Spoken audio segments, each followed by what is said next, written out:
seriously consider playing offense? In high school, I played both ways. And, I mean here.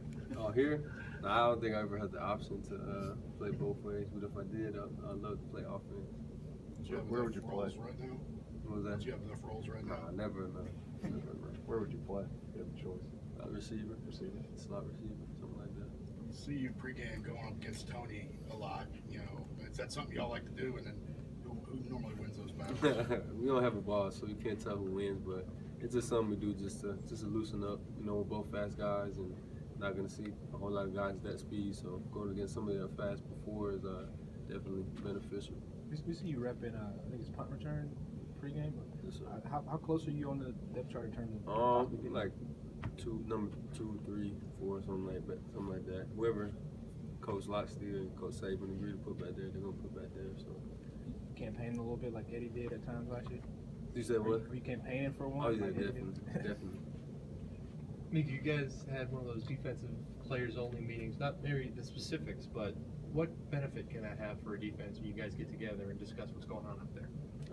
We didn't even have it yet. I think if we practiced really well yesterday, so I think we all got the gist of what happened on Saturday. I don't think words are gonna really do anything right now, but actions are gonna do a whole lot more. So all I did yesterday, I tried to fly around, make all the calls and stuff like that. Sean Dion doing the same thing. Just leading by example, and pretty much everybody follow. Everybody did what they're supposed to do, and you know, so just leading with actions. I feel like it's a whole lot more beneficial than talking to people. On his radio show this past week, Nick talked about players that they're like thermostats on this year's team. A whole lot of like vocal alphas, but guys that lead by example, like you said. But if there are issues, do you need some guys to step up and be more vocal? Yeah, when issues are getting out of hand or somebody's not doing what they're supposed to be doing, multiple people will approach somebody and get on them. But I don't think that yelling at people and doing stuff like that, as a teammate, as a coach, it works because he's a coach and he can't really lead by example. But as a player, I think it's more beneficial for somebody who is doing what they're supposed to be doing on and off the field and just letting people follow because like I said, just if you're not doing what you're supposed to be doing and you're just yelling at people, telling them what to do and what they're doing wrong, ain't nobody gonna listen to you. But there has been times where either myself or Sean Dion had to talk to the defense and say stuff to the defense. We had moments during camp where we had to say stuff and make sure everybody's doing what they're supposed to be doing, keeping their mind right, and you know, people listen because we do what we're supposed to do. So we talked to Nick yesterday. He said it's not time to panic on the defense. Is that sort of the same approach you guys are taking? That maybe things are a little bit blown out of proportion? I don't think there's ever a time to panic. Yeah. I mean, panicking doesn't get very much done. I feel like if you're not doing what you're supposed to be doing, that's the time where you're supposed to be calm and realize, like sit back and realize and see what you're doing wrong and switch it up. And so I really don't think there's ever a need to panic. So. When you talk about things not going right against Colorado State, what was the biggest thing? It was just small things, you know. Some plays DBs didn't win 50-50 balls. Some plays I myself just didn't play aggressive enough, trying to get the ball out. You know, we didn't fit the runs the right way sometimes, and just small details that can be very easily fixed. And it's just stuff we got to fix in practice, doing it in practice the right way. Just flying to the ball, moving around fast, playing physical in practice, and definitely turn over in the game. Do you notice a difference between, or a similarity between Levi Wallace's situation this year and Anthony Averett's situation last year, where it seems like teams are kind of going for him or maybe trying to pick on him early, and how has he handled that? I think you only have two corners, so they have to throw at somebody. I don't really think that they're picking on him because they realize that he is a very good cornerback, very good technique and very, very fast out there. So I don't think anybody's picking on him, but they don't know him as well. So they know that Anthony's a very good corner too, and he's established himself. So they might try and throw at him a little bit more, but he's doing a very good job out there. Has an interception, had a couple pass deflections, caused an interception. I'm really happy for him. He's been doing a really good job for us. Seems like there are a lot more corner blitzes. You're doing a lot more now, and I guess we saw Anthony go in a few times.